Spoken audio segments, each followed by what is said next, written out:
This is Matt Gifford, live with St. Joe's head coach Phil Martelli, and we are talking as the second part of our interview. We started one, Phil, in July, and this is part 2.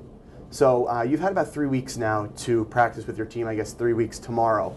Through these 3 weeks, what is the biggest surprise to you, either as a player or either a strength or a weakness of your team, what you've seen through these 3 weeks? I think one of the things, Matt, is we always have to be appreciative of what the NCAA has allowed us to do. And really, when we had a chance to work with them in the summer and work with them in the early school year, I knew that we had a good group. We have a good group of people, and they give you an honest effort. And I would say in the 3 weeks of actually 5 days a week practice, we have to take 2 days off. Okay. I would say that the passing ability of the team, DeAndre jumps out at me, James Demery jumps out at me as a passer, Shavar Newkirk is a better passer than I anticipated. So those are really the strengths. The fact that this is a good passing team, and the surprise, not really a surprise for me, was that our shooting numbers are well off. Isaiah has shot the ball well, but other than that, we're kind of bumping along. We're going to have to create some more 2s than 3s, and we're used to raising up and taking a lot of 3s, but that's not going to be the case this year. We're going to have to play more to the rim. Okay. And speaking of Isaiah, one huge change, you knew going into this year, losing Ron and Halil as your starting front court, you were in for a challenge in the front court. And then in the last month, since we spoke last, not having Pabanao or Markel Lodge for this season either, you have a lot of new pieces in the front court and some inexperienced pieces. What are you seeing through these 3 weeks of practice there with guys like Isaiah and Javon and Jai? Yeah, that's a really good point, really good question. I think with Papa, we would have the ability to go a little bit faster. So our IQ is a little off, but it's not really their fault. It's not a fault of the players. It's the fact that they are inexperienced and they have to learn their way kind of through some of the terminology and some of the situations that they're going to be in.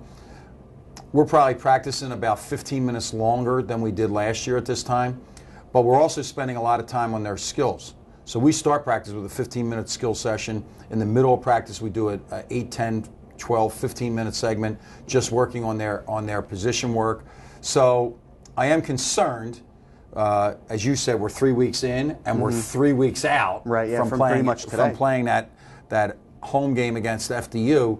We're going to have to pick things up at a better pace.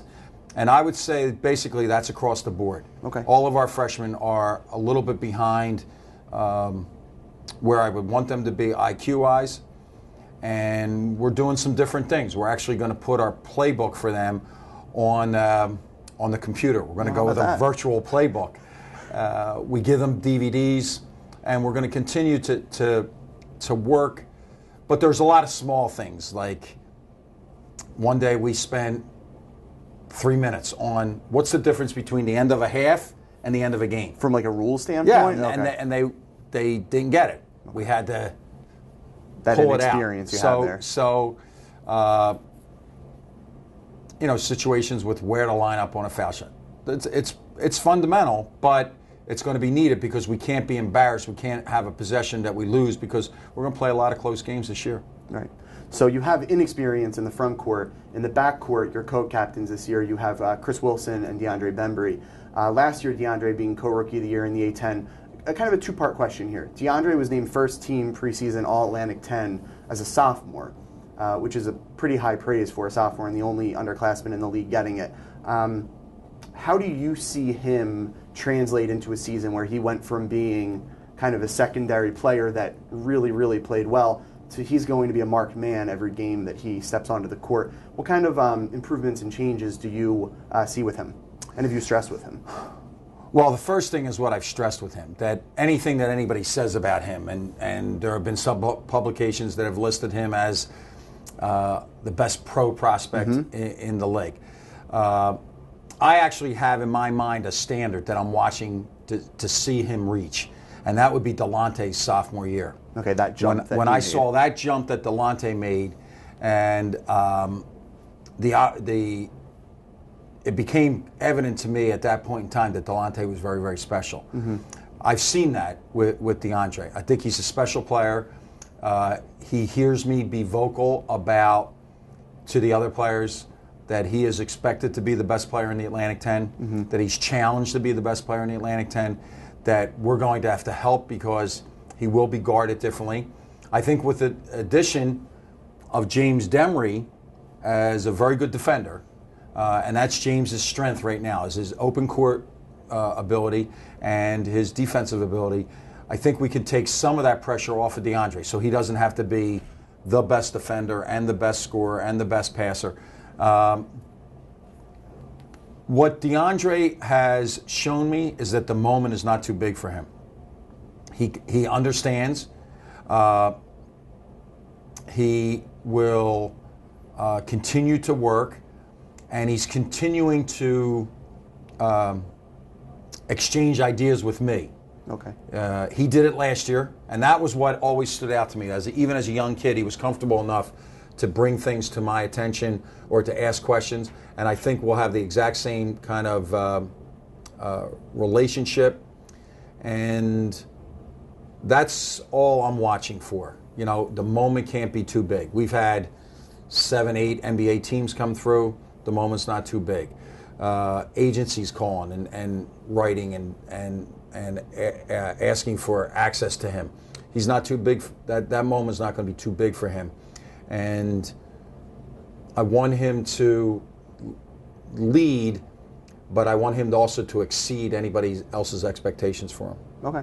So one thing, talking front court, talking backcourt, wings appear, at least on paper and practice, to be a strength of the team with DeAndre and with James, and you have Chris as a captain. Can you talk a little bit about Shavar Newkirk and kind of what he can bring to the team, being a freshman that maybe wasn't talked about quite as much as James was coming into this year, but like what he can kind of provide you in terms of maybe a change of pace or just a different skill set that he might bring? Yeah, Shavar is an interesting guy because if you watch him and you think, boy, he moves slow and he is not real vocal right now, but what he does is he can take the ball where he wants it and he can deny it from going to where it wants to go.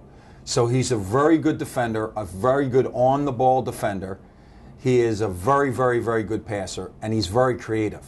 And I didn't see that. I didn't know that. In the AAU circuit, in the high school circuit, I thought he was a good, solid player, and that he would need some time behind Chris to kind of find his way. Shavar can do this. Now, he, like a lot of guys on our team, we need to really get to work on his stroke. He's going to have to take shots because I think that people will back off him and really concentrate on maybe a man and a half on DeAndre. We can't allow that. And the other thing that I found is I think that there's going to be times where Shavar and Chris can play together. Okay. And we have to have offensive patterns that work. I know defensively we have something to work, but if we were to put out there a Shavar, James, and DeAndre, that's a very, very strong defensive perimeter. And also a perimeter that I think can create some turnovers, but we have to see how the games are going to be called. If they're going to be as tight as last year, we can't go around just fouling. We're going to have to make sure that we are comfortable with defensive pressure that doesn't foul. Okay. And then, Phil, the last question that I have for you, kind of segueing from current team to the future, recruiting is something that's discussed about all the time. And as fans, typically people see the end of it and the final product and when the player signs. A question that I've been asked a lot recently is, what about the early stages of a recruitment? Like when typically will or how will a coaching staff identify a prospect? So you, like as St. Joe's, when do you start, I mean, because it starts so early, when do you start really targeting players and how exactly does that go about? Great question. Really a terrific question, and could be its own segment, to be honest with you. Yeah, but sure. Basically, what we do is we pay attention to the names that pop up as a kid's ending maybe his 9th grade year. But if his name is popping up and it's going to be on a service, if it's going to be talked about by the gurus in recruiting, then really it's too late. Already, as a ninth grader. If he's a hot name then. So we'll be selective then with particularly local kids. Okay. Like I'll use a name because we can't get in trouble for this name. Right. Steve Astoria, I offered him a scholarship at the end of his freshman year. Okay. I knew what it was. I knew who he was. I knew his game. I knew how it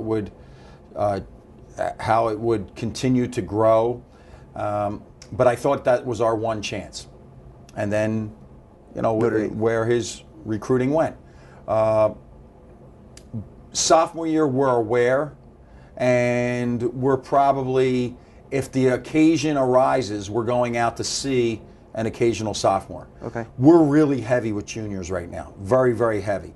And we probably have in the neighborhood of 45 juniors that we're looking at. For just a few spots, right. obviously. We know we have there. 2 spots in that class. We're going to have Aaron Brown's spot and an Isaiah spot. We're going to look at what they bring. So a shooting forward and a scoring wing. But as I look at how this team is being constructed going forward, shooting is still we want guys that make baskets. So we might have 45 and most of them I saw this summer. Right. Most of them I saw this summer. We're on them with text. So Dave will handle a lot of text.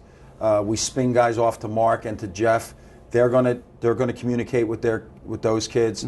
We're gonna find out who the key people are, and then I'm in a situation where I then text 2, 3, 4 times a week to get those kids, encourage those kids, stop by a part of a practice, stop by a high-profile game, and then I'll get out there. If we can finish the class of 2015, which is the goal right now, if we finish that class, then all of my time, which becomes shift already right, to which that becomes class. a little bit limited, Matt, to be honest with you, because I'm responsible to prepare this team. So everything that I do is preparing preparing for the next game, preparing this team, preparing the next practice. But where those opportunities arise, and the schedule, as you know, the practice schedule is laid out. So those off days, can I get out and about for really the class of 2016? Okay. But it's interesting because we have to be early. We have to be early.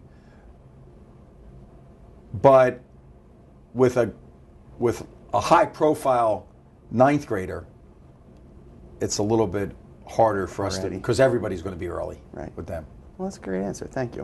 All right. So once again, this was Matt Gifford with St. Joe's head coach Phil Martelli, and we'll be doing another segment of these in a couple of months. Thanks for watching.